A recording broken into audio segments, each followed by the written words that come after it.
Carrie here, introducing our new series. We're so excited to bring to you our customer service series. There will be 4 of these sessions, and Rochelle is leading the first 2, and I'll snag them from her and finish us off with the last 2. Now, here's the thing, as some of you know, we do love to hear from you, and so please use the chat as our opportunity to converse with one another. Just above me are your emoji buttons, also a place to ask any other questions. If you don't want to use the chat, that's okay. You can use the question box above. Also, you can use private chat if you needed to chat with us. I'm listed here as Carrie, but I'm listed here as Workplace Education Manitoba, and Rochelle is Rochelle. So that's so great. Also, Rochelle has popped into the chat. So there's a chat box on the left-hand side of your screen. If you can open that attendee chat, that's you. And in there is the learner handout. So if you haven't already done so, go ahead and snag that, download it, as we'll be using our handouts throughout this series. Now, Rochelle, she knows. She's already hopped in and said hello from Selkirk. Welcome, welcome to our new series. So exciting. And so if you want to hop in, let us know where you're joining from or your favorite color, whatever it is, let us know that you found the chat and that we know how to interact in that way. So today, traits of a customer service pro. It's funny, isn't it, how important customer service is, especially as we work, live, and shop globally. Now, as an introduction to Workplace Education Manitoba, our vision is that all Manitobans have access to the essential skills, knowledge, and training required to determine and pursue their goals related to learning, the workplace, and life.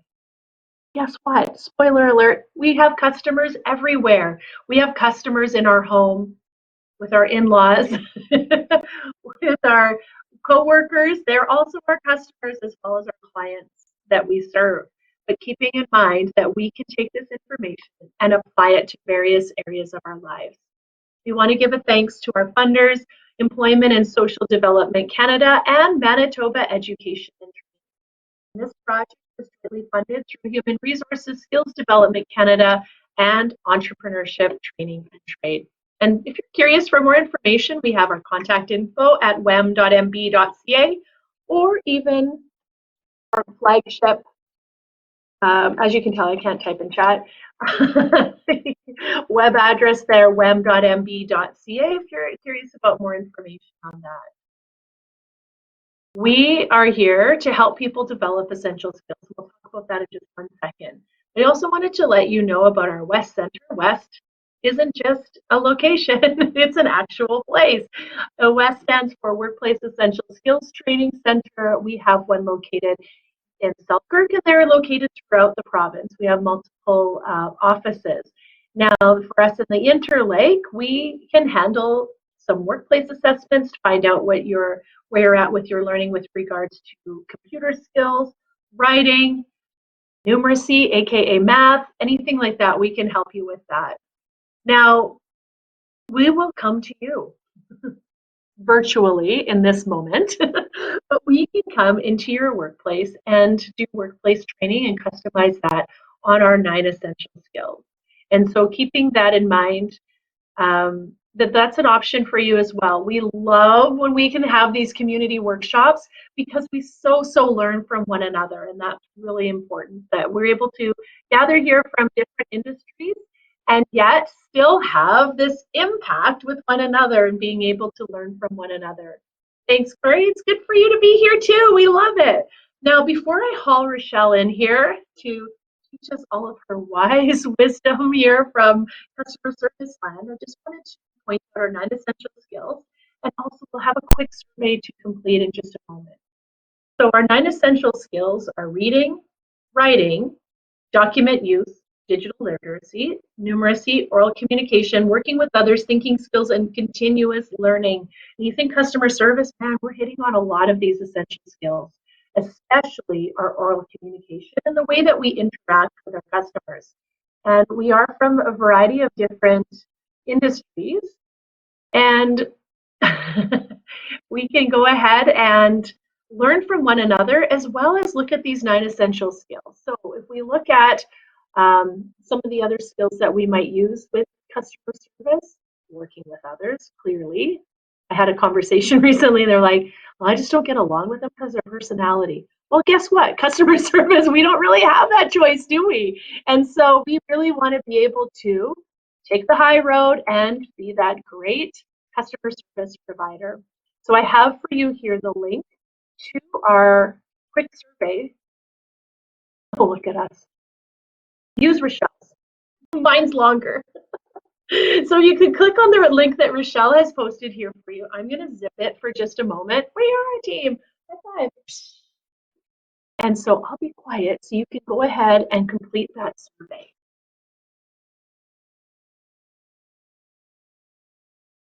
Alrighty, thanks everybody. If you're still finishing up, please still hit that submit button. It means so much to us. Now I wanted to invite in Rochelle. As you know, Rochelle is amazing. She is a customer service pro. She has worked in customer service for a super long time. And if we think about it, we all probably have worked in customer service a long time. Rochelle is a continuous learner herself, working on her finishing up her degree in leadership, which thank goodness for that. We can feel all of her brilliance. And so I'd like to invite Rochelle in right now to take the reins and lead us through this customer service session. Thanks, Rochelle. Hey, thanks. Very great to see everyone this morning. Tell me in the chat where you're coming from. What city are you in?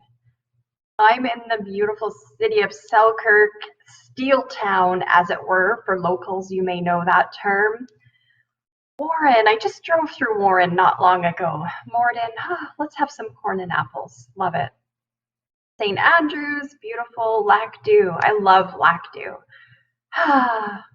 Oh, and most of the Granite Mountain. Welcome, Granite Mountain, here as a group. Jen's with us from Oak Bank. Michelle from Pine Falls. I was just in Pine Falls a week ago. How great is that? Morden, the Paw. Oh, you guys, you're making me want to staycation here in Manitoba. I love it. This phrase, customer service, what does this mean to us? Oh, and I see a shout out to Garson too, right on. I love it. Folks, this is one thing customer service meant to me today. I went to get tea. For those of you who've taken a workshop with me before, you know I might be addicted to my tea. And I just put it in my travel mug and brought it to the office. And I saved it for this moment. And guess what? It's coffee. Boom, boom, boom. Crying emoji. Sad times. My customer service experience is that I got the wrong drink in the drive-thru. Thank you. Thank you for your sympathy. I appreciate it. But those of us who have joined in today, we know that customer service is more than just what kind of drink we order in a drive-thru. It's really a lifestyle. It's really how we shape culture. It's really our experience in every business across every industry. So while I look at today's objectives with you, I wonder if you could share with us in the chat, what industry are you representing today? Maybe you're currently employed, and so if you're employed in manufacturing or sales or retail, go ahead and put an industry in. If you're not currently employed, maybe put the industry that you feel attached to, that you're wanting to work towards or you've come out of. But share with us in the chat the types of industry that we're representing today. As we work through today's objectives, one common bond we're all going to share, we're all connected here. We have a bond going. And the bond is that regardless of industry, we are all in this business of serving our customers. We're all in this industry of building relationships with customers who are in or outside of our organization, internal or external customers. I see in our industry chat here, we have people joining from government, different sales and event management, sales and the construction industry, countertops. If anyone needs countertops, I'm sure Amy's happy to put her company name in the chat, but truly, go ahead, give your company a pitch if anybody wants to. Feel free. Working for a chamber of commerce and 40 years in retail. Sandra, my soul sister, I've done so much retail. I've got the detail on the retail. And manufacturing, financial. Look at all you producers manufacturing things. And of course, Carrie's joining us from the education perspective. I love it. You guys, no matter where we are, these are the bases we're all going to cover. Now, you may have noticed in your welcome email when you signed up for today, we did ask you to prepare a thought for us. And the question of the day was, just imagine a great experience where you get to be the customer. Tell us in the chat box one reason why you love it at that place. So don't give me the company name that you love. We're not going to go there, but tell me what it is you love. Why do you go? There's mine. I'll start you out. One of my favorite places to shop in Selkirk. They know me by name, and they know the kinds of products that I need or am looking for or prefer. I absolutely love it, and I know their names too, and so I'm fiercely loyal to them. And Marina shares that experience. What a thing when they know who you are and you have that personal connection. Carrie, I love what you've shared. You've collaborated with this company in the past, and not only do they know you, but they know what your usual is. Oh, I love that connection to be able to have that. Marina, what you've shared is so incredible, that they're always smiling. That's one of my top 3 pieces. That whole concept of warmth is one of the things that drives me in life. I love it. And Amy, there's that trust Amy brings in here where they don't push the products on her that she doesn't want. That is actually trust and respect, isn't it? And Sandra, looking at the whole environment of the space you love and what the staff create for you, that the staff create an amazing experience. Oh, I love it. I love the library. Can we just reopen libraries? And I'll meet you all there, because I just love it there. It's so amazing. And Victoria shares that they know her name and ask about her life and how things are going. And they remember the things you talked about. Like a good hairstylist is phenomenal at that. I swear they must keep notes in the back on us, so they remember these things every however many months in between visits. But when they know you and they remember and they make those connections, oh man, you guys are so nailing it. You can tell when they love their job. You can tell when coworkers get along. You can tell, like Michelle says, when there's a friendliness and a willingness and eagerness to work with her. And I'm so with you. None of us want to feel like we've interrupted the workers. Isn't it awful when you feel like you've interrupted them? And Michelle shares how they recognize your voice when you call and they address you by your name. And Alaka, I hope I'm saying that right. Feel free to put the phonetic pronunciation in the chat for me. Beautiful name. Alaka, warm, welcoming, and recognizing by name. Isn't it something to be known?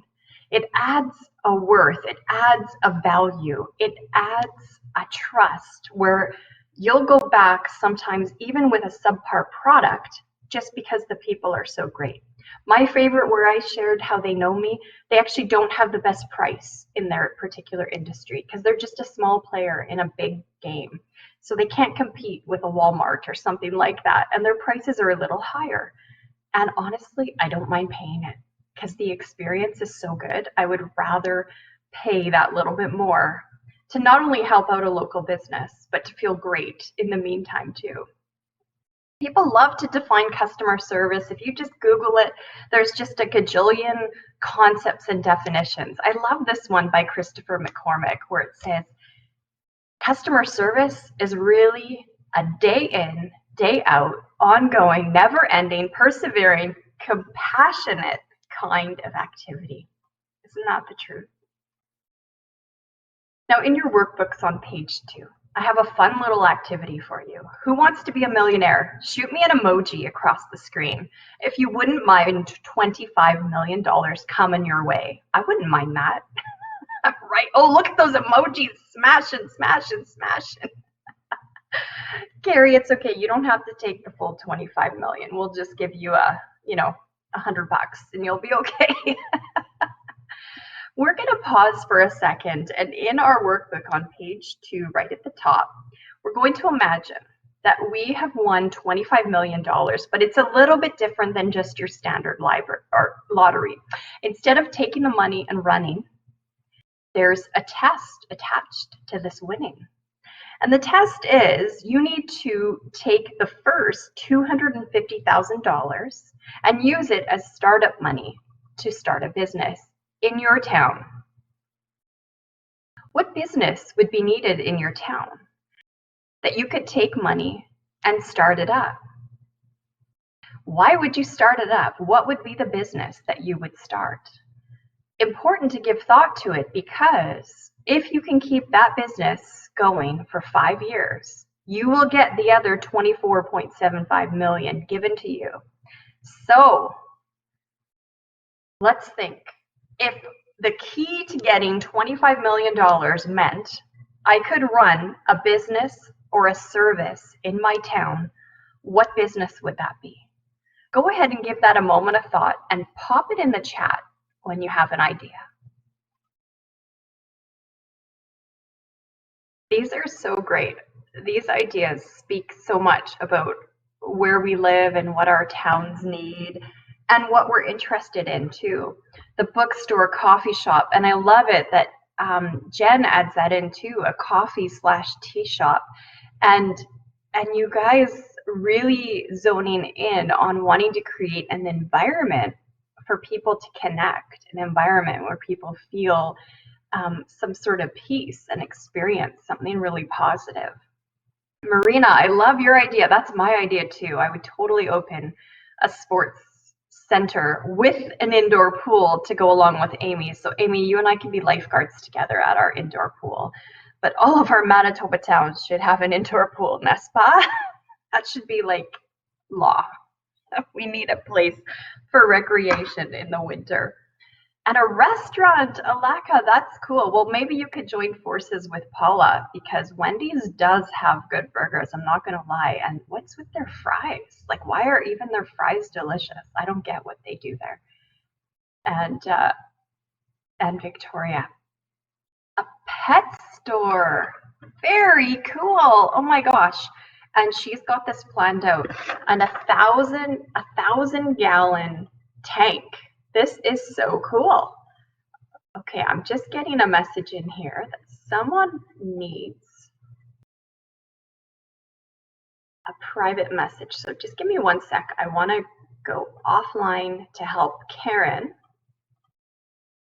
And let's see, Karen, if that'll work for you, and I'll follow up with you shortly. Love the pet store idea. I don't think we have a place around my town where you can actually buy these small animals. So very cool. Amy, when you're not swimming at your pool, you can go get some fish to put into your pool. I love it. Well, the reason why this exercise is so interesting is because it tells us a little bit about ourselves. It tells not only what do we love and what are we motivated by and how do we want to make a contribution in this world, but it also shows what do we see in our sphere of influence, our town, what do we see as a gap, and how do we fill that gap if we had that opportunity. And it's important to recognize that there might be some values inside of me of what I want to bring to the community, and maybe I could do that with my dream job, with my dream business, or maybe that's something I could do in the business I'm in right now, where it may not be that $25 million winnings idea, but maybe I could affect some change right where I am right now while I wait for that amazing $25 million business deal. If we look at just the literal definitions of customer service, and it is in your workbook for you to take note of, Just literal definition is the way an organization deals with customers before, during, and after a sale, and the activities involved in dealing with customers. I find this such a powerful explanation of what customer service actually is, because I submit many people only think customer service is what happens during a sale. And we forget about the preparation, and we forget about the after, and we forget about all the systems and processes involved in getting ready for the moment of the during, right? So in your workbook, circle that it's before, during, and after a sale. That's pre-planning, post-planning, and then that little tiny transaction in the middle when you're dealing with quotes and sales and service. So let's expand our mindset as we launch into this customer service series, recognizing that during the sale is only the little piece that actually is the typical customer service reaction, whereas in fact today's session is going to talk about the before piece. It's doing the work before that sale happens so that we're poised for success. Now, things have changed through the years, and I get sad about this sometimes. There's some things about customer service that are really, really great now that weren't before, and there's some things that are a bit of a loss. One of the bit of the lost pieces that I feel is that we sometimes experience that companies want efficiency or speed more than they want value and relationship. And so that's one of the things I mourn, that somehow our culture has put speed, high speed service way up higher than all the other components. And yet there's some hugely positive things to the changes in customer service today too. It used to be you could only reach a banker during banker's hours, right? Very limited. Whereas now there's the 24-hour access. So it's important to be mindful of what some of those changes look like, and recognize even in your workbook you do have a place where you can jot out what you think those changes are, and maybe you have people you're connected with who are older than you, and they got to experience culture years and years ago, and they can give you some insight onto how positive and negative changes have happened in customer service to better inform you of what the reality actually is. Now, there's this little businessman called Sam Walton. You may have heard of him. A little store chain called Walmart. I think it's going to take off and be a big deal. He has this famous quote where he really, although he was the top dog, the founder, the chairman, the CEO, his quote was that really the actual boss is the customer, because the customer decides who gets what, and the customer is in control of the outcomes of that business profitability. So it's important to take a peek at what are the values in this industry we're in. We're in this customer service world, and are there any benefits? We're going to pause for a second and take a peek at page 3. And I would love for you to jot down what are benefits for you doing your job well. There'd be a benefit for you personally, there'd be a benefit for the company, and there'd be a benefit for the customer. So with that in mind, jot down one of the benefits, would you, in your workbook, and feel free to share any one of those with us in the chat.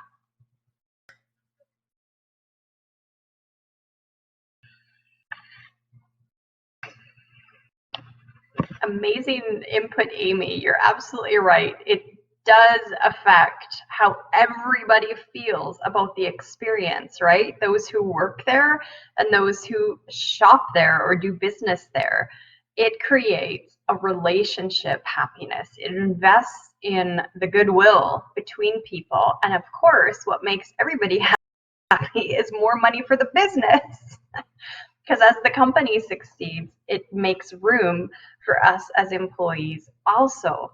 And Marina, great insight. Opportunities to learn and share every day. And Alaka, I love that you can make the connection there, that the benefits can be reciprocal, that you get to benefit in having your own happy reflections to it, but that's also something you can bring to someone else.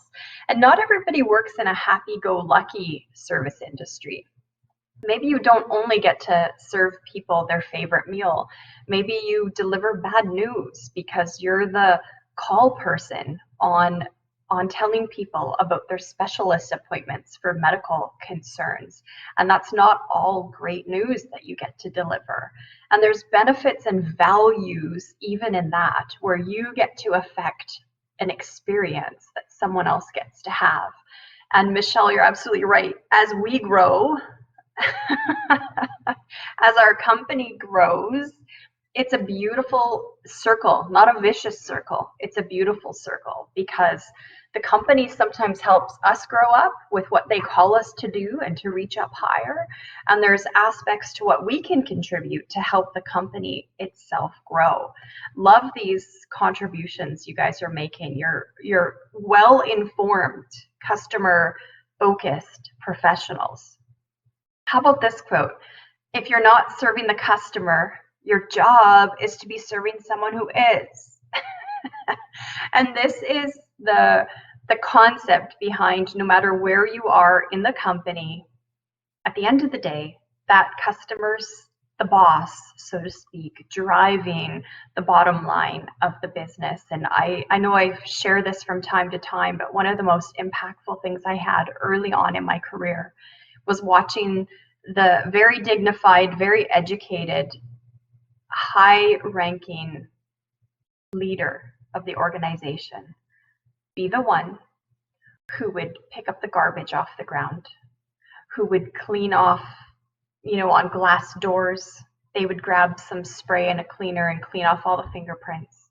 They were modeling that, although they were in this sort of important, prestigious role, they were willing to serve in whatever way they could serve so that every customer would have a really positive experience. Now, there are some questions in your workbook that I want you to save and do later on, particularly if you're going to be joining us in future customer service sessions. So for the next 3 Thursdays, sorry, today's Tuesday. For the next 3 Tuesdays, we're going to be doing this, where we dive into all those things that make customer service work so well. So your reflection questions on page 3 are really to help you consider how your personal behavior causes consequences. It causes ripple effects down the line, and you can take it many steps further than the few questions we've presented for you there. But it's an important first base for everyone in the industry to get on the same page, recognizing that who I am, what I do, does have an impact, and that impact is controlled by how informed and prepared I am for that customer delivery. Love what you're sharing, Sandra. This is like foundational piece that if you're a leader, if you have someone you supervise or mentor in the workplace, we wouldn't even dare to ask them to do something that they haven't seen us model ourselves, right? We lead by doing, we lead by example. Because customer service isn't just one person. It's not someone with a certain colored shirt on. It's not the person who wears a certain style of hat or sits at a certain desk or answers the phone. It's a philosophy that goes company-wide, and this has really grown in our particular era we live in, where now customers believe that no matter who they're speaking to in the organization, there should be a modicum of decorum. There should be a standard for communication, and there should be a standard for information finding. So customers have adopted that customer service is company-wide, and it's a philosophy. Now, how do we do that?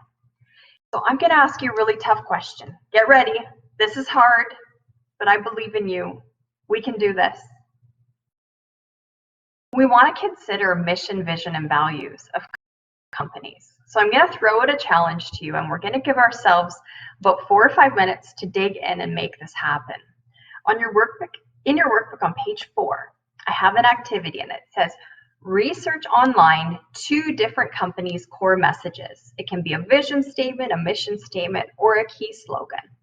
If you're currently employed, use your company number one project as the place to record this information about your current employer. So let's pick on a couple of our participants today. I heard Amy say Granite Mountains with us. So for example, Granite Mountain Crew, you're going to want to use your company one section to find out what is the core mission, vision, or value statement about Granite Mountain. Jot that down in there.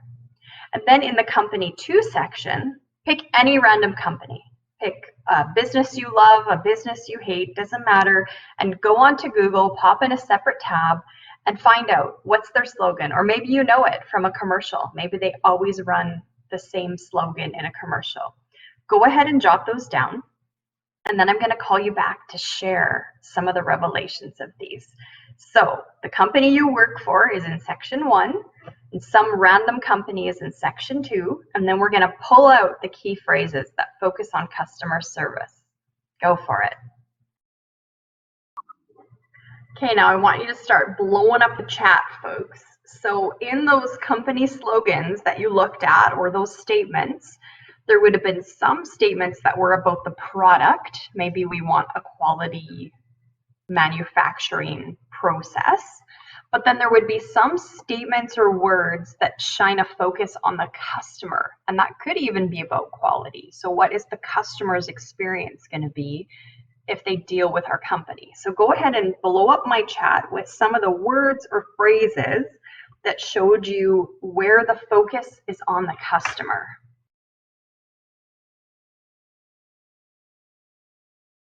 Oh, this is so awesome. Look at this. Keep putting it in the chat here, folks. This is amazing. Okay, to leave behind more than we take. Yes, right? That's saying we want to contribute to society and adding unique value in every interaction. Marina, that's a great one. I don't know what company you took that from, but that's a great statement because that reflects that those interactions are not only for customers and clients. Those interactions are also internal, right? That's wonderful. Exercise democratic rights to vote. Exactly, sharing the experience with the customer.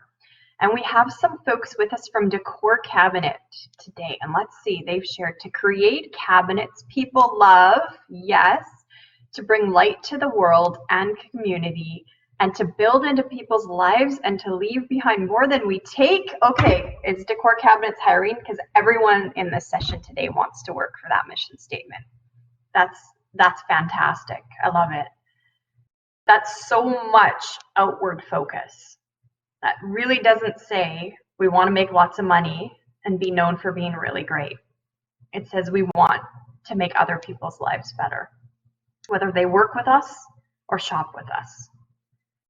We believe in being intentional about people around us. Wow, powerful statement. Dedicated to providing quality customer service. And dedicated, such a strong word, isn't it, Jen? That's more than just we provide quality service, but being dedicated to it really speaks to a company's strengths. That's amazing. Carrie, why don't you pop on and interact with this here?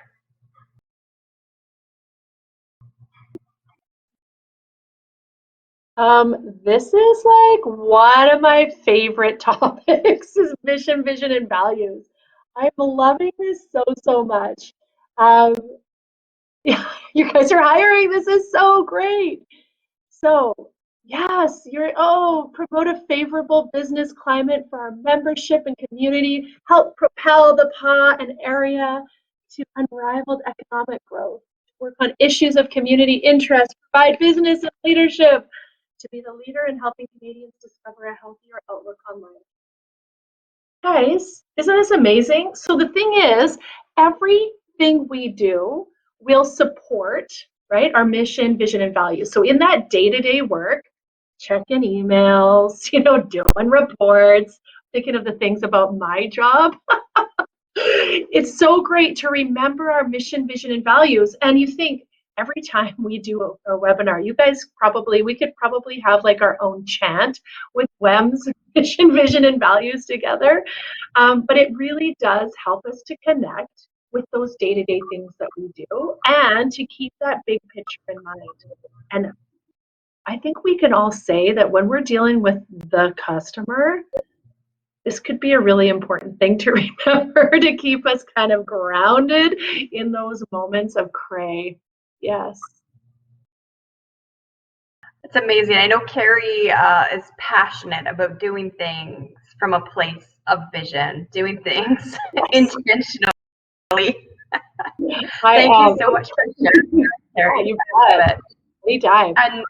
And just to highlight for us all how really we could look at almost any company's statement, value statement, and we'll find that the words place an emphasis on someone else. It's basically saying we only exist if we can help someone else in their existence. And that company too statement that Sandra shared with us in the chat, to be the leader in helping Canadians discover a healthier outlook on life. So even a word like discover, these are not accidental phrases in these mission statements, right? The word discover is somehow trying to ignite a passion and a desire in a customer to do it. They could have used the word educate to help educate Canadians, but discover is a more powerful word for customer engagement. And notice they said healthier outlook on life instead of healthy. So they didn't assume something negative. They just said, we want to take you from strength to strength and add value to your life. So recognizing these keywords around us is important, but especially what they are in our company, because then we know the right answer to succeed and represent well the company we work for ourselves. So we should be very in tune with what those are. All of those goals of reaching the customer, of taking your service to the next level, of being the leader in your industry, believe it or not, they all come down to the 9 essential skills that we drone on and on about here at Workplace Education Manitoba.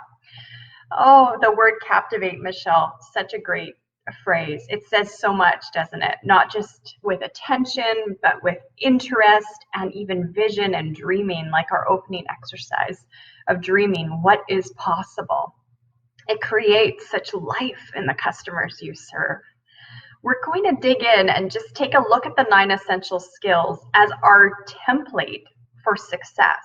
So some of you may be in a position where you train other workers. So you influence and train new workers, frontline workers, entry-level staff. And as you look at your training plans, as you look at all the bases that you try to cover in what a customer service professional is supposed to know or be able to do, please do not overlook the 9 essential skills. So we've made a place for you to take note of what the 9 are. And I want to walk you through those, and then we're going to pause for a little bit of a break. When we do these longer workshops like this, we do give you a stretching break. So you all can run and make a cup of coffee, and some people love to run outside for a few minutes and just get some fresh air. That's coming up. We will do that, I promise. And if I break my promise, that's why you have Carrie, to make sure that we do that. But first, let's take a glance at how powerful these essential skills are in equipping us in our workplace. Now, this is the essential skills so many people I work with overlook. So many people just think, yeah, I know how to read, cross that off, cross next, what's next? But are you a leader? Do you read? Because leaders are readers.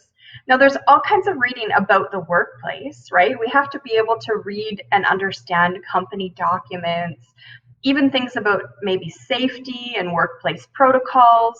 But then there's also the idea of reading to understand our industry. So maybe we're in manufacturing. When's the last time you read a book on manufacturing best practices? And how about reading for pleasure? Do you know that with a lot of the reading workshops and the assessments we do here at WAM with career assessments, reading for pleasure is one of the #1 recommendations, because not only do you do something that ignites all these parts of your brain, but you unknowingly increase your own vocabulary. So reading for pleasure, whether it's fiction or non, actually helps you in the workplace, and reading towards the industry you're in also helps you learn the vernacular and the acceptable statements to connect with customers in terms of what they're expecting for you to know. So how many have a book on the go right now? Shoot me an emoji. Do you have something on your nightstand or in your bag, or you got something on the go? Awesome, awesome. Keep it on the go. Keep reading. Don't underestimate it. And you don't have to read words on a piece of paper. I love a good book and holding a book like that. That means something to me, and how the paper feels. That's a treasure to me.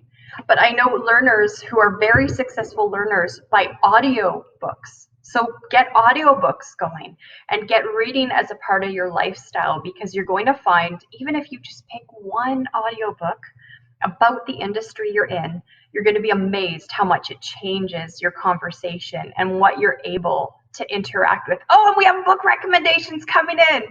Go ahead and put some book recommendations in there for us. Michelle, I haven't read that one. I'm going to jot that down. I love a good book recommendation. Love it. Okay. It's on my list. Writing for work. Now, of course, the picture is literally writing with a writing utensil, but we know that we do all kinds of digital writing too, right? So we do the kind of writing that might be on a computer. It might be communication pieces internally. It might be external. Writing is something we just can't get away from in our workplace. Writing to take notes, maybe even when we're being trained or when we're in a meeting, maybe we're in a planning session and we're taking notes down constantly. And some people do that on a digital device where they're taking down their notes. Other people might write on a piece of paper. But writing for work is more than just getting that initial resume going or just firing off an email. This is thoughtful thinking about how to compose and communicate in a way so someone else can understand. This is closely tied to reading. So the more we up our reading habits, the greater our writing influence becomes. And just, a fun tip is practice writing with an actual writing device, a pen or a pencil. And you'll notice how when you're writing by hand, you do natural editing. So your brain is thinking faster than the pen can go. And so if you practice sending out a message, like maybe you want to tell customers about a sale and you're planning to do that on Instagram, go ahead and practice writing it out by hand. And you're going to find that you do some automatic editing with your brain to the time it gets to your pen, that you can do faster and better, more accurately than you can do even when you're typing it out. So that's just a fun experience to see what would happen if I were to type out a message to a customer on a tablet versus writing it by hand, and what kind of word formation happens. It's a fun exercise to do even as a group or a team. Document use is one of the other essential skills we camp out on at Workplace Education Manitoba. And of course, we know in our workplaces, there's the idea of being able to complete forms, to interact with manuals. If anybody out there with an emoji ever have to do incident reports in your workplace? So an incident report, something's happened, whether it be an injury or a customer service interaction, that's basic document use that we have to know how to do. And how about the most favorite document? Who's got a favorite document? I bet it's your time card, right? We want to do time cards well. So this is a piece of customer service that often we also have to train a customer in. We might have certain processes on how a customer gets their information to us. Maybe if we send them a quote, they have to sign the quote and send it back. So there's a whole communication piece in service, recognizing are our documents user-friendly, and do customers know what to do with them? And is there a way to get it back easily? I just had a company send me something to sign. So they sent me a big long PDF where I actually the way it was protected, I had to print out this whole big long PDF to add my physical signature, only to scan it and send it back. Not customer friendly.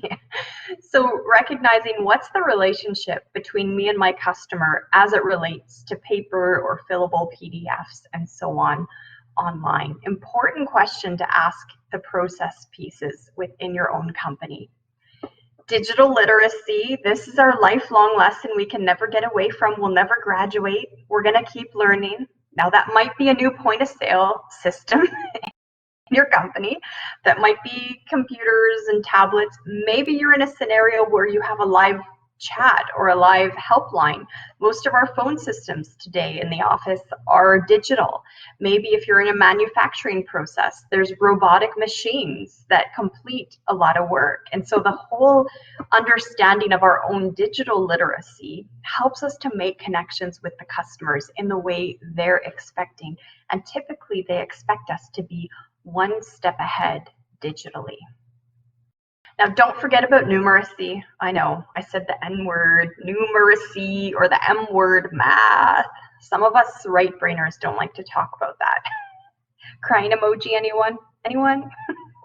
Or if you love numeracy, happy emoji with the heart eyes.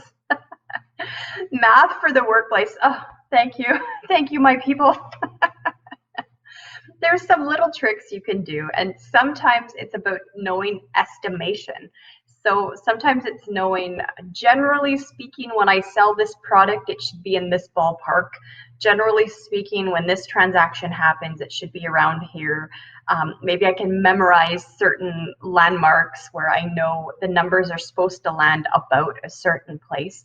It actually strengthens oral communication, because if you're able to estimate what some of the norms are with your products within your company, your oral communication skills get stronger with your customers. And I love people like you, Kristen, who just love the math.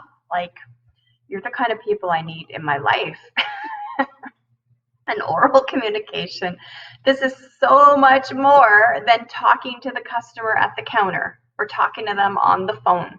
This is so much more than that. This is really, how does this happen in the company? Because how this happens in the company is what the customer feels. And you all said that earlier. Michelle, number 4 was digital literacy. 5 was the fun math one. And we all said this earlier about how you can feel it when you're in an environment where they like working together or their oral communication is on point among colleagues. So it's recognizing that what happens in the house does affect front of the house that other people see. And this is closely tied to that. How do we work with others? Do we have interpersonal skills? Do we do one foundational thing every time we meet a customer to try to achieve a certain goal? Are we mindful that maybe the world is bigger than me and maybe it doesn't revolve around me? Am I in the posture to serve? And I know we touch on this after our break, but that's sort of what stinks about customer service, is it's really about serving. There's so many dividends and benefits, but if there's a stinky part, it's the part about the actual service sometimes, right? And of course, we have the essential skill of the thinking skills. And, you know, this is tested on you in your job interview. Think back to when you were interviewed for your position. They did ask you about what some of your technical skills were and what some of your experience was. However, they probably also asked you if you had thinking skills. And the way they asked you that was by giving you scenarios and asking you to show examples between what you had learned before and things you had practiced. So thinking skills opens the door for you to get a job, and thinking skills is what opens the door for you to succeed with the customer. And finally, here's where we are today. We're living in the land of continuous learning. So part of our whole posture in this whole experience of customer service is recognizing that it took a whole host of 9 skills to get me to the place where I could be in this job that I'm in right now. But now, to be successful, There's going to be a whole host of technical skills that I need in my workplace. And your workplace's technical skills and information and knowledge will vary from employer to employer, but there are some absolutes that don't change.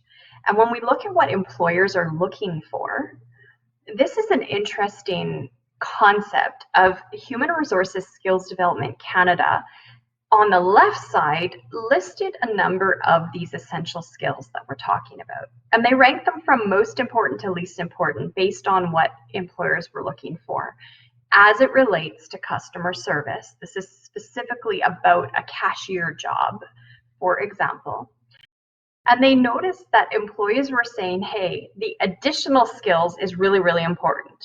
Things that exist like good hygiene, being friendly, being clear, watching your language, using helpful language, and the ability to listen.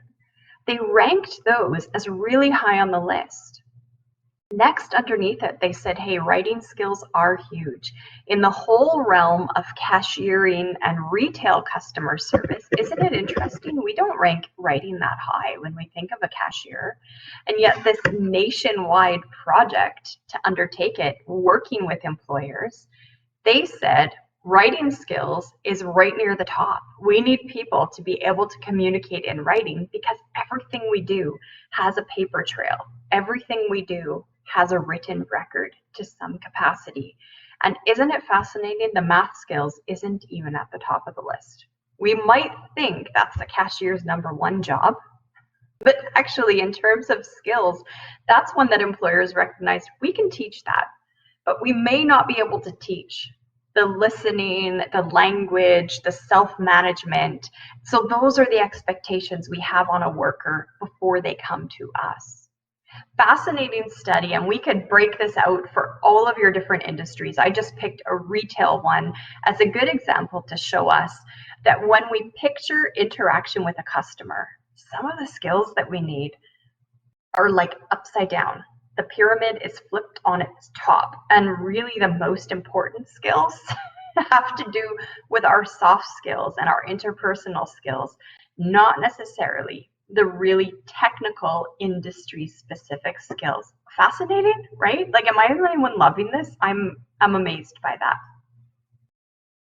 So looking at who are our actual customers, there's the whole idea of having internal and external customers. There's 2 kinds of customers. And that's something you can choose to do as we pause for a little break right now. In your workbooks on page 6, there is a place to fill in the blanks on who your internal customers are and who your external customers are. It's not just the person who's never met you before walking through the door who wants to buy your product. That's not your only customer. That might be an external customer, someone you don't have a relationship with yet. That could go in the external customer column, but then think a little bit about who do you serve inside your organization? Who do you serve outside of it? And maybe it's not even just a customer. Maybe it's even a supplier or a vendor where you're dealing with people who don't just fit the typical sales call bill. So this is our spot where we're going to pause for a break. I show it's 2:01. So let's come back at 2:06, so we have a good 5-minute break, and you can jot these ideas down if you want, or just go for a walk and do this later. So let's pause and have a break, and we'll see you in a few minutes.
how great is this quote, right? Show me an emoji if you don't mind this quote at all. And this is often what we're feeling like when we want to share with a customer service professional who's treating us like it's their worst day ever. Don't we want to share this? Like, this is not a life sentence. Feel free to post this one on your staff room bulletin board for those who need the proverbial kick in the pants, as it were. Beyond those 9 essential skills that we looked at, I'm going to motor through 6 that a lot of the top customer service people feel are the most important. But we're going to go through these ones quickly because we want to camp out on the one secret weapon. And there is one trait that trumps every other trait. There's one that I do believe you cannot succeed in business if you don't have it, whether that's dealing with customers or coworkers. And we want to live in that land for a little bit, and we have a fun quiz to do with it and so on. So we're going to zip through these 6 top ones in the industry so that we can spend time on the really key one that will change your life totally. One of the top ones, of course, is friendliness, and many of you said this right at the beginning. And knowing that friendliness being that characteristic of creating an environment of friendship, sometimes we don't want to be friends with our customers. And I don't mean friends like go hang out in their pool, because I know one of our learners today has a pool, and we're still waiting for the invite because we do love the beach. But we're not talking about that kind of engagement with your customers. We are talking about creating that environment of warmth and friendliness. And it's really about helping the person to feel safe. So sometimes a customer has to be able to ask questions or make requests. And how do we create an environment of safety for them? Friendliness is hands down, second to none, number 1, and it always involves a smile. So if you don't deal with customers face to face, please draw a happy face on a Post-it note and stick it on your desk where you can see it.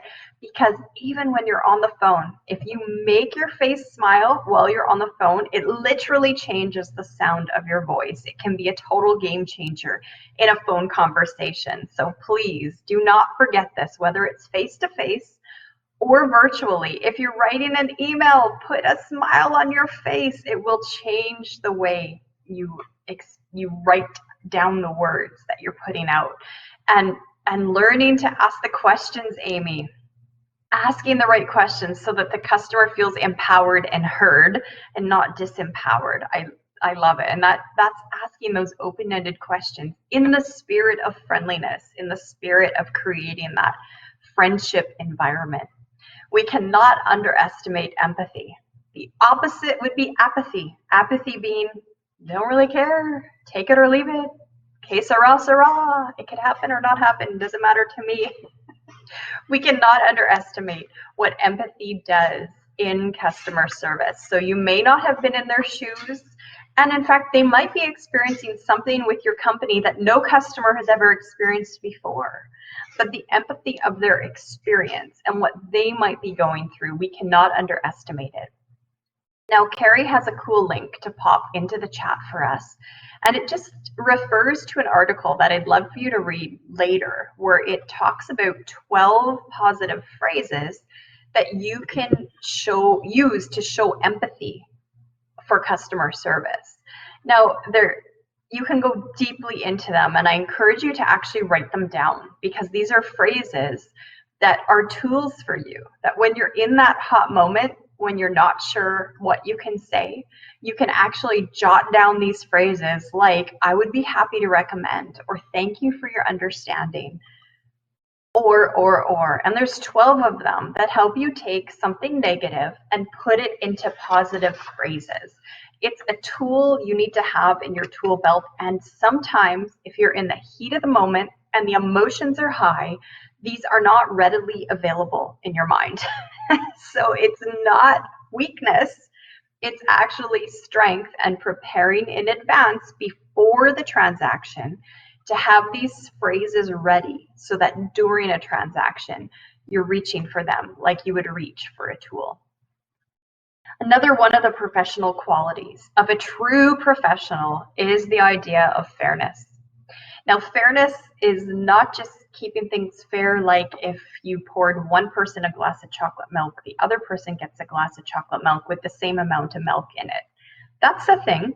That's a true quality control issue that, particularly in the restaurant business, everything's done to spec so that everything's fair in terms of quality. But I encourage you to kick the tires on this one. There's even room to jot about it in your workbook. Fairness can have to do with maybe the concepts of ageism. Do you treat a teenager the way you might treat a professional? Do you treat a senior the way you might treat a peer? Fairness might be even in your own company's practices of how they deal with customers. Now, some of the practices might be out of your hands. For example, I heard a story the other day from someone who works at Shoppers Drug Mart. There's a new way to collect Optimum points, new-ish, where you don't just use a card anymore, but you use an app on your phone to collect your company loyalty points. So they were serving a customer, and the customer was so excited because they spent $50 and they got like 50 kajillion billion points, and bells started ringing. Like, it was just a big deal how many bonus Optimum points they got. And like, show me an emoji, are not Optimum points the best? You can totally figure out the math on how much money you have in your Optimum account. I love my Optimum points. But what happened was, the cashier's there interacting with a customer who was so excited about their 50,000 bonus points they got because they spent $50 or whatever the number was. And then the next customer steps up, scans their Optimum app,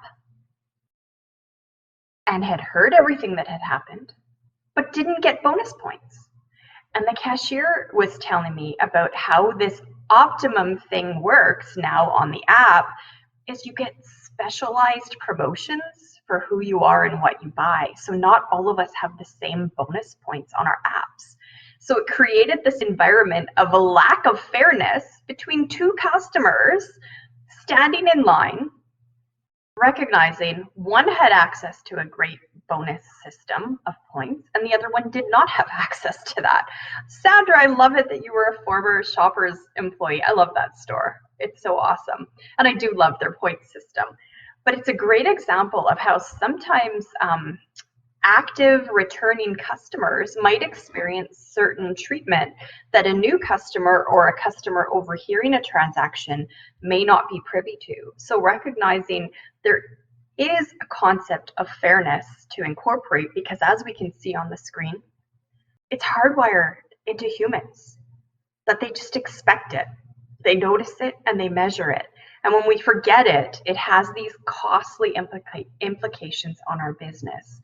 Now, here's a phrase to jot down in all your reading that you're going to do, because you're all avid readers. How about the phrase moral courage? Great phrase, and it's actually a thing. Moral courage is a thing. The definition of moral courage is decision making that does not take into account personal gain or personal self-esteem. So in this realm of customer service, do we have the moral courage to offer the fairness to the recipient of our service at the expense of our own personal gain or our own personal self-esteem? Can we lay that down to extend the fairness branch to the person we're serving?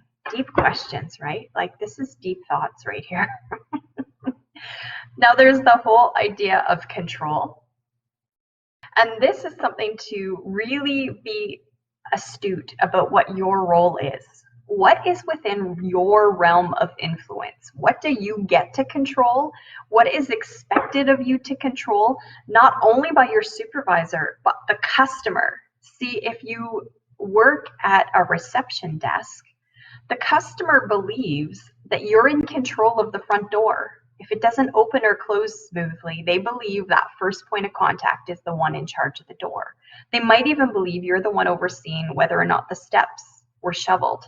Those may not be in your job description, but what is the perceived control that is on you in the physical place where you work that a customer might think you do have sphere and influence. You could be observing that. You could be exercising control to make the experience better. So we're not just talking job description, we're talking about perception of control.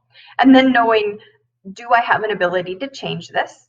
And if not, who do I call? Who's the next point of contact so that I can efficiently move a customer into someone's hands who does have the ability to control or influence the situation? And then, of course, being informed is the last one in this section, and recognizing that customers care about product knowledge. They care about information about your company, your culture, your industry, and that's really what gives them confidence about what relationship they have with your company. There's no reason why you can't be the best expert. If Granite Mountain sells countertops, why can they not be the expert about countertops above all experts? And if Decor Cabinets makes cabinets for kitchen and bath, why can they not be and sound like the experts on that topic that they are? So don't underestimate yourself. We talk a lot about humility and service in this workshop and in this series, but when it comes to being informed about your product, have all of that information. And this is just a glimpse, an overview of the kinds of things that could equip you to have the knowledge that a customer is expecting. How do your prices work in your own price structure, and how do they work in the industry? Where do you fit? Are you selling yourself as the most premium product, but your prices are the lowest? We got to know this, where we fit in the industry, and probably need to know the why on it also, right? Things about your company, about the product. The more you know about the history of your company, the more you can make connections with customers.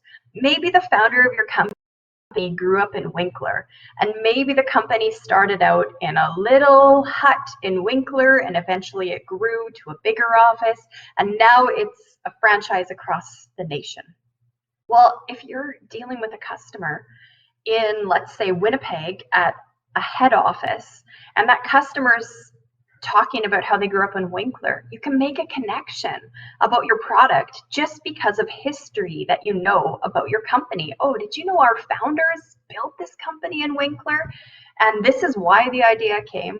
The more you know about your manufacturing process and the history, the more it builds that relationship and builds the confidence that you have your customer's best interest in mind. The awareness of one of your shortcomings, just one, is way more powerful than being aware of 1,000 shortcomings in someone else. And this is our transition slide to take us into the conversation about the absolute most important, can't live without it trait, the foundation to success in customer service, the king of all traits. Dun, dun, dun, dun. That good hard look inside. Self-awareness is what makes or breaks a customer service professional. Because let's face it, show me with an emoji, how many of you have lived through a crisis in the workplace? Whether a customer was super unhappy, or a production line stopped, or all of a sudden there was a huge drama, have we lived through a crisis? Here's the thing, we always will. Yeah, how about in the last hour? Anyone? Good call, Sandra. We all are going to face this in the workplace. So the thing is, if we have an understanding of who we are and what we're coming in with, what our strengths and weaknesses are, what our triggers are, how we're wired, then we're able to control the emotions, zip the lip, control the tongue in the time of crisis. And we're the one who can take command of a situation in a way that brings calmness, respect, and dignity to a customer, because we're good here. We know who we are, we know why we're doing this, and we know what motivates us. When people understand themselves, they would be more in control emotionally and could adjust their behavior with others, so that a stress-free, congenial work environment is created.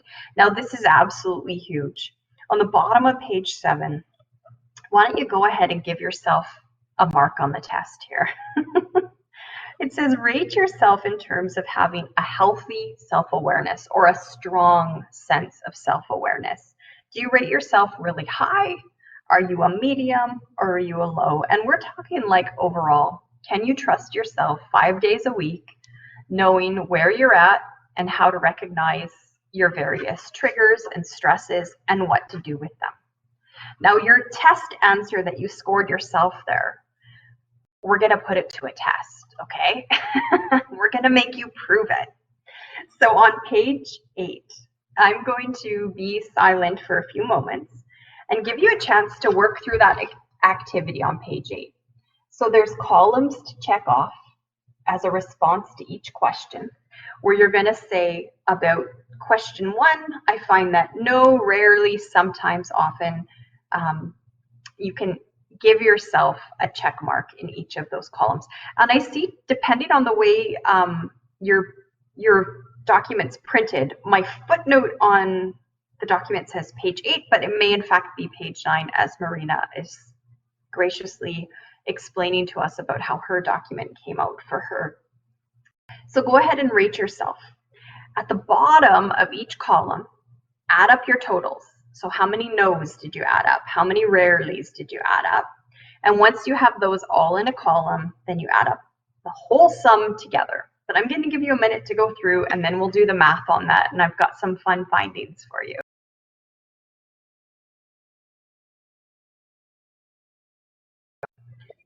Hey, awesome. I saw lots of emojis come down. So you should have some totals, right? Emoji me if this is making sense to you, where down each column you have a total at the bottom, and then you take that whole row of totals and you add them up so that you get one magic number at the end.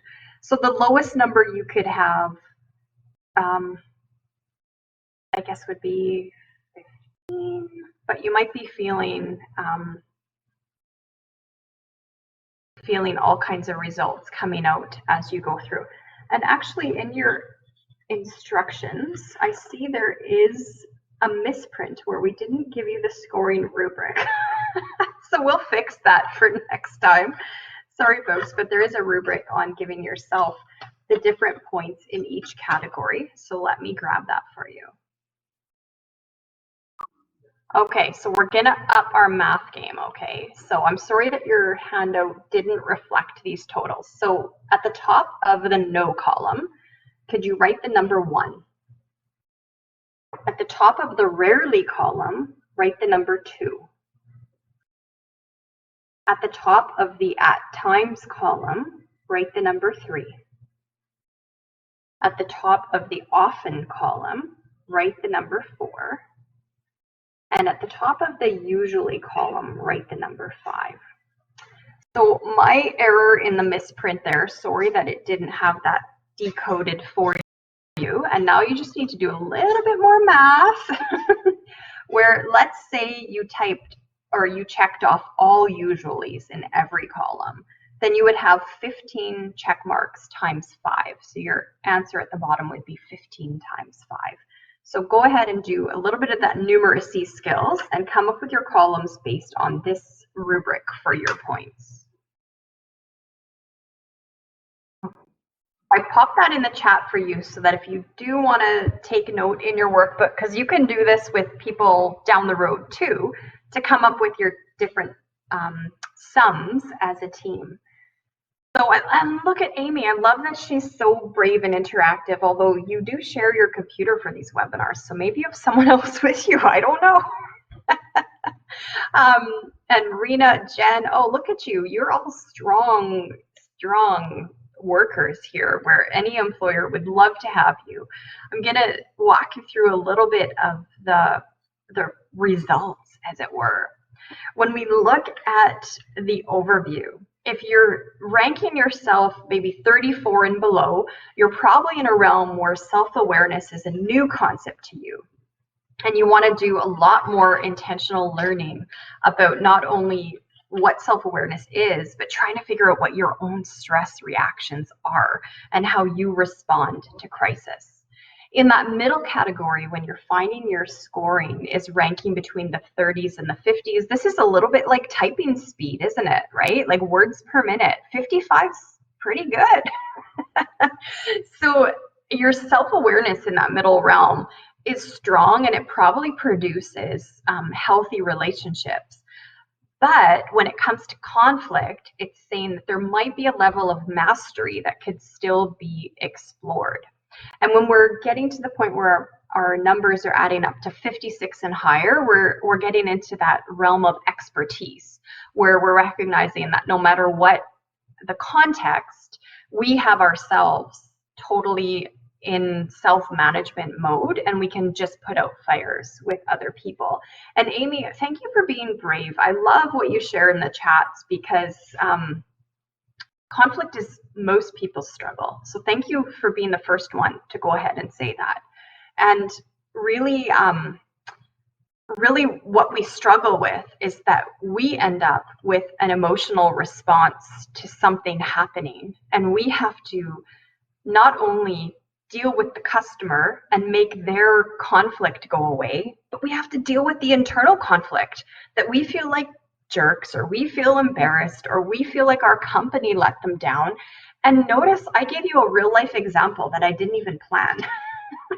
As I had you all going through this activity, I realized that the scoring rubric wasn't in there. And what did I do? I apologized, and I told you, hey guys, that's me. I need to fix that. I need to get this workbook having that rubric in it for you. And I hope that created a sense of shared experience where you realized, oh, hey, Rochelle's totally screws up like every single day. She's just like me. And in those moments of conflict, like the self-awareness piece is recognizing I get to go do me and work on me and fix me and deal with my emotions from this whole situation later. But what they've appointed me to do right now is do that all for the customer. So I love page 9, or maybe Marina, yours is page 10. There's really practical tips in there on how to work on self-awareness. And not only is it understanding, but it's also physical management of taking the deep breaths, making sure we're actually breathing in those moments, and making sure that we can take criticism. In fact, go to your people who you trust the most and ask them to criticize you. Ask them what you can work on, because you know they love you.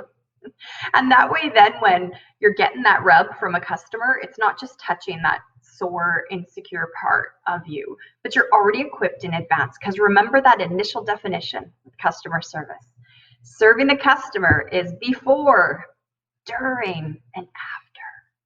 Notice my volume there. Before, during, and after. I have a question coming in from Corey. Would answering a question like number 12 in a positive way, where we rarely do not enjoy work, throw off our scores? Am I reading it wrong?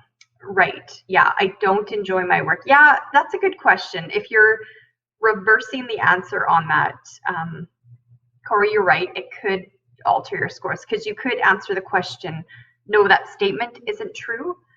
Or you could answer it, no, I don't like my work. So thank you for that input. I'm going to strengthen the wording on that question so that it is a lot more accurate.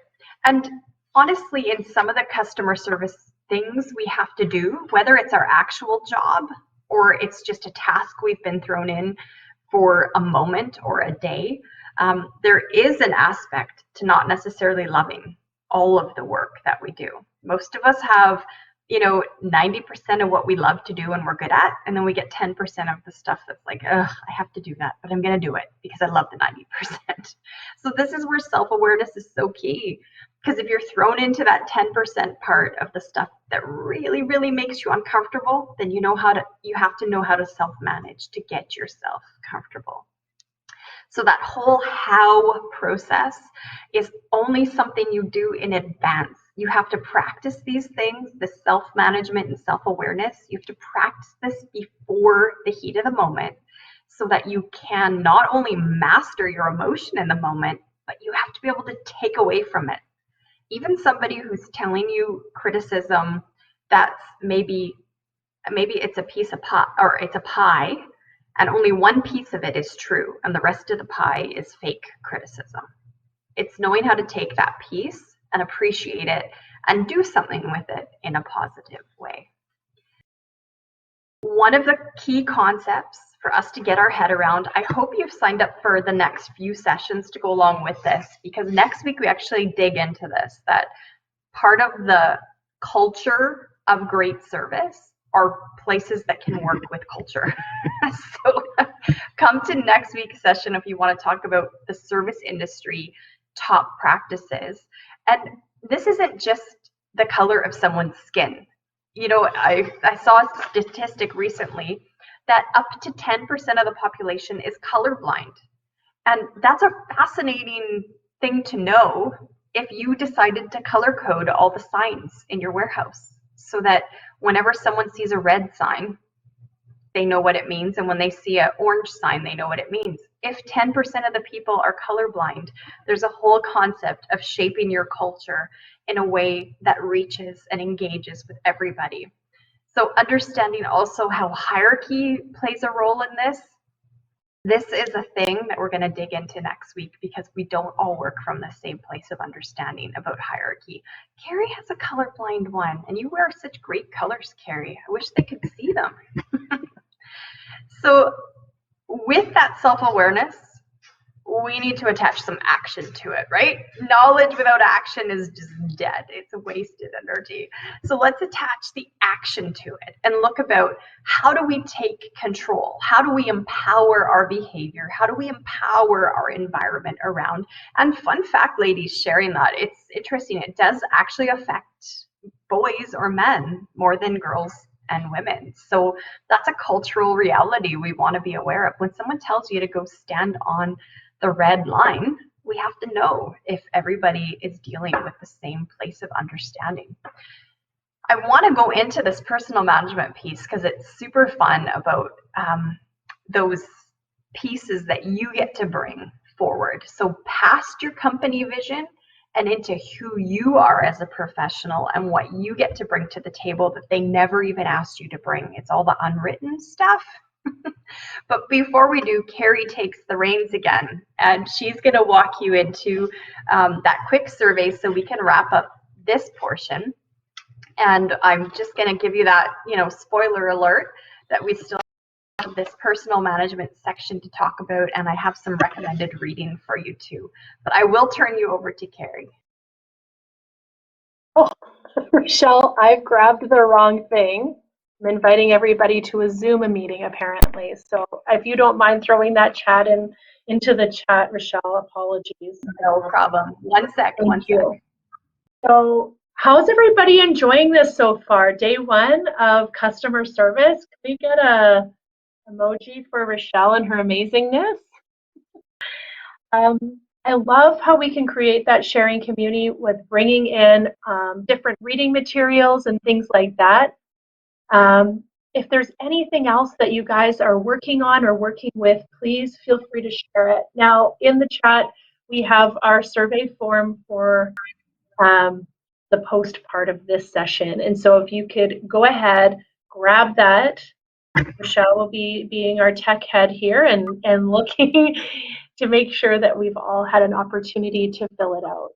So let's go ahead and do that right now. It is the same. So this is a great observation. So thank you for noticing that. Yes, we want to know if there have been any shifts. Have you collected anything different or interesting that you'll be able to use? So what we like to do is to capture your learning from the beginning. Where are you coming in with? And then on your way out, is there anything that you've picked up along the way? So thank you for noticing that. Okay. Thank you. Thanks, everybody, for filling that in. Rochelle, we'll hand it back to you. Thanks, everyone. Thanks. We sure appreciate that, everyone, because not only do we get to share this awesome material with you week after week, but we get evaluated on it too. So we totally appreciate not just ourselves, but our bosses appreciate that they get to hear, what are you learning, what's connecting with you? And it doesn't always have to be good. If you really hate what we presented, give us that good constructive criticism, because we're good at taking that also. Of course, we like the fun stuff. You know, one thing about this whole concept of personal management is that we share this part together. The one thing we talked about expressing empathy to customers, but as customer service professionals, people in the service industry that are trying to meet demands, prices, overcome competition, and do it all quickly and with quality, we have empathy for each other, do we not? If you have empathy for all the people who joined with us in our training today, shoot them an emoji. I don't know if there's a hug emoji or just a thumbs up, but we're in this together. And you know, one of my very first retail jobs was selling shoes back in the day, when the shoe person got down on their knees, took your stinky, dirty, wet winter boots off of you, and with their hands put on a new pair of shoes onto your stinky, swollen feet. And they don't sell shoes like that anymore. Now they just throw a box at you and let you go on your way. But that was my humbling moments as a teenager, to be on my knees putting shoes on angry, ungrateful, stinky people and getting treated like absolute dirt, and doing it with a smile on my face because I wanted the paycheck. And when we go through those things, it does something to us. It changes us. We recognize that maybe the world's a little bit bigger than just me. And we also recognize now with empathy the people who serve us. So since then, the people who've had to serve me in ways that are probably not their favorite thing to do. Even if I went for a pedicure, I just think, do people love giving pedicures to someone? I don't know, but I have so much empathy for them because I dealt with people's feet. Right? So it's taking the empowerment of what we know and what we've experienced, even when it's negative, and moving that empathy to our fellow workers as well as the customers. I love your sister-in-law. If she loves doing that job, I admire people who want to do that. And the idea of personal management, we do have courses at WEM also called Personal Management Basics. And there's the whole realm of communicating well. And how do you know if you communicated well? It's not just that you said it or did it. It's that all the people involved got the same message. And sometimes that's not just what you've given to the customer. Sometimes that's also what you've given to the employer, so that the employer has a record of what happened, right? So the communication might not just be in that during the sale moment, but it might be all the pieces, even reflecting on what happened with a customer. We cannot overemphasize enough the positivity and the professionalism needed. And in the communication piece, a huge part of it is listening. This is one that I've looked for when I've had to supervise employees. I love and promote the people who know how to solve problems. So there might be opportunity for you in your role to be able to just report back to management what all the problems are. And there might be an opportunity for you to report back to management on what some of the possible solutions are. So make it a practice to not only report the problem, but to also provide an opportunity. And sometimes it's within your sphere of influence to offer that to a customer. And sometimes you need approval on that. So a good entry-level example of solving problems would be Starbucks. You might remember when Starbucks was getting huge in the market, they were training all kinds of new employees all the time. And so Starbucks had a standing coupon that if you waited too long for your drink without you complaining, they would take your drink, slide it on the counter, and with it they would slide the coupon that says your next drink is on us. Did anyone ever get one of these Starbucks coupons because you waited too long? Back in the day, I lived in Vancouver and Starbucks was exploding and they couldn't train staff fast enough. So now you're all sad that you never got this coupon. I'm sorry to tell you that. But Starbucks, oh, Jen, I love people like you who gave them out like candy. I love it.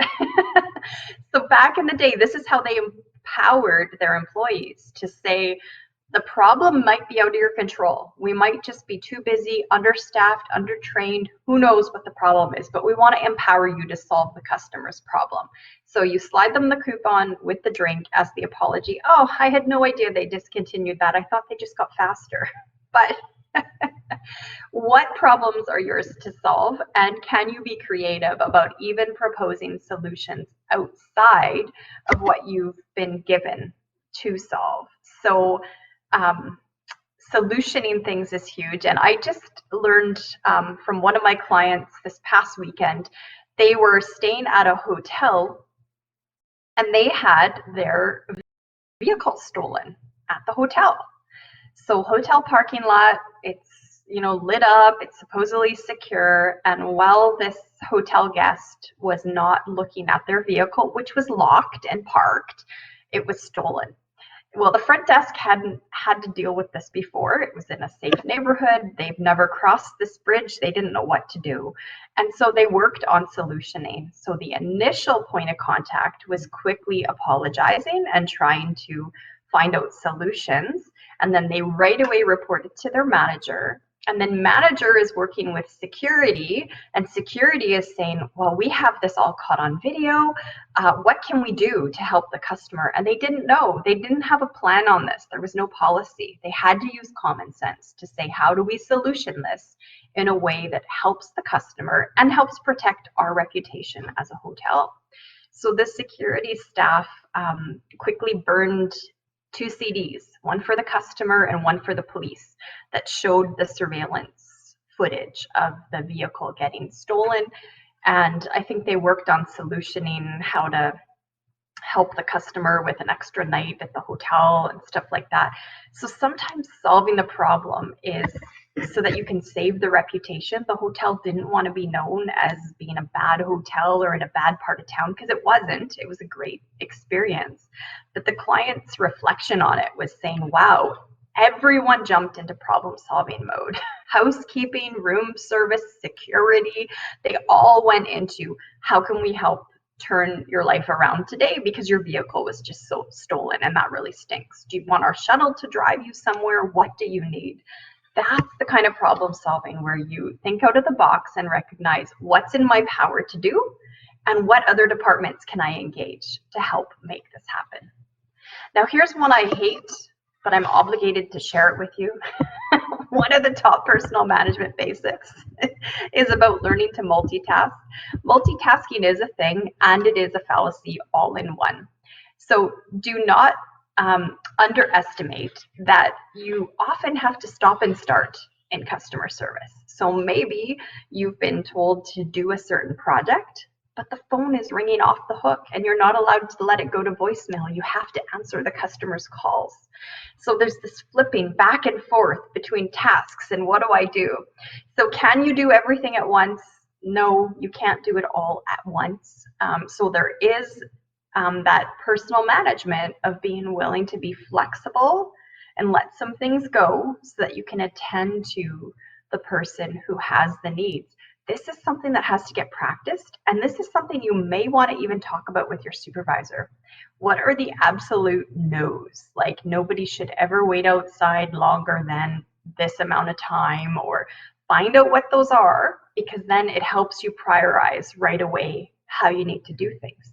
Now, in your resources at the end of your handbook, this is the topic that the activity focuses on. So there's an activity in there about an individual who's got multiple problems and decisions to do. And as you go through a scenario, she has to determine what some of the values of the company are and how to process this big return and complaint and so on, along with company values. So it's shifting hats and gears to meet the company's need and the customer's need. Please do not underestimate the image that you portray. We did a workshop earlier today where Carrie led us about technology and how to be a good webinar participant. And there were great laughs in there about how there's like a Zoom audio persona and then there's a Zoom video persona, right? So when you're on audio only, you might be in your pajama pants. When you're on video in a Zoom call, you're probably going to be a little more professional. Well, let's not underestimate that we could have a smile on our face. We could say all the right words, but if we look like we've just been in the backwoods and back and late for work and scrambling and disorganized, like it undermines that smile on our face. It undermines the image we're trying to portray. So in terms of positivity, there's the idea of personal appearance, and most people aren't going to remind you about your hygiene and if you want to just up your game or not. They're probably not going to remind you about that, but they may consider it. And posture and preparedness and nonverbal body language. What are we conveying without our words? This part is our responsibility, and this part is probably not in your training manual. And if you come to next week's session, we'll talk more about culture and diversity, but this is the part that takes like huge intellectual brain power to figure out, because not all body language means the same thing to all people. So this is a life skill that we learn trial by error, but it's probably not the stuff where your training manual says, when you're talking to a customer and you're both seated, please make sure you turn your chair and face them so that your knees and feet are pointed at them. That's nonverbal body language that communicates interest, but it's probably not in your employee manual. So in the realm of personal management, this one cannot be stressed enough that the whole concept of positive impressions goes way past a smile and into the preparation you put in to engaging in your workplace. This is what customers notice about you. You can totally feel the vibe. You can, even if it's not happy in the environment, even if everybody's stressed out because it's like short-staffed and everything's crazy in an environment, people almost don't care about what some of those weaknesses are if they can tell that you're working together as a team, right? That's who they want to be a part of. So these ideas of serving the customer, it would serve you well to really recognize that it might be all on me in this moment, that I'm the person communicating the message, but I'm a part of a bigger team. And that not only makes me want to promote them and make them look good, but it also makes the company look good. That this is a great place to work, therefore a great place to be, shop, do business, etc. I love the mission statement someone shared earlier from their company of how they want to make a difference in the world. I think that was the cabinet company. Decor maybe shared that, that it was about making the world a better place, making a difference. And Granite Mountain shared about how honesty and integrity are a key part of it, and respect and trust. And that's not just with a customer, that's with whether as a team we're building that. And the sad thing is, this doesn't always happen from the top down. Sometimes in middle management or in our little department, we can create a culture and an environment that's second to none, even if it's not coming from the top down. And I want to acknowledge a comment Jen made earlier about tea. It was not 36 Tea that messed up my tea order today, but I do give them a shout out. They're a great little business. And if any of you are in Selkirk, give them a chance. They're a delightful place to experience. And they do sell tea and coffee.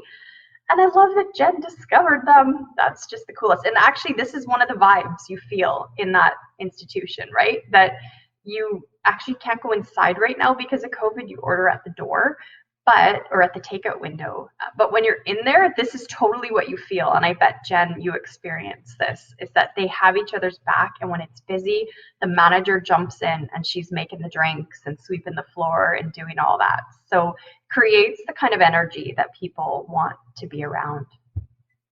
How about this quote from this very famous mogul of entertainment?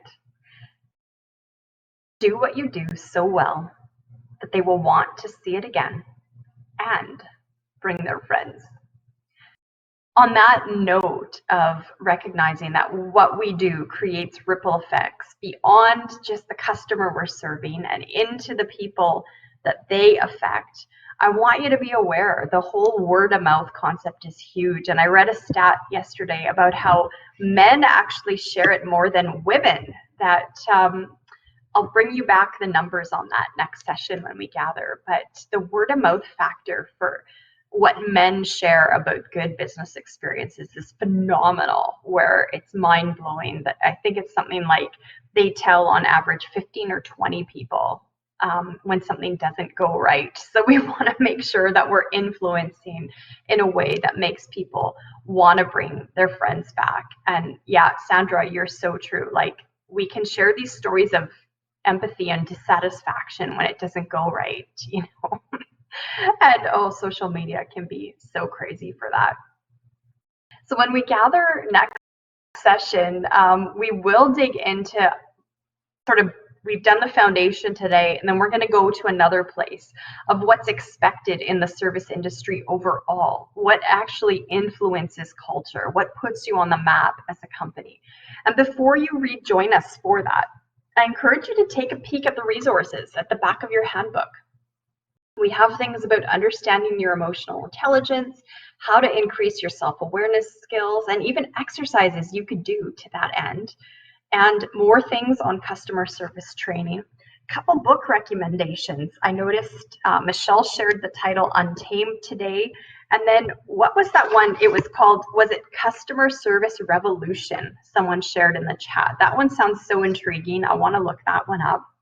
There is another book called Effective Leadership, a little pocket-sized book that's handy to have in your arsenal. It's by an author named Ken Lawson. And the cool thing about this little book is there's a whole section on self-assessment.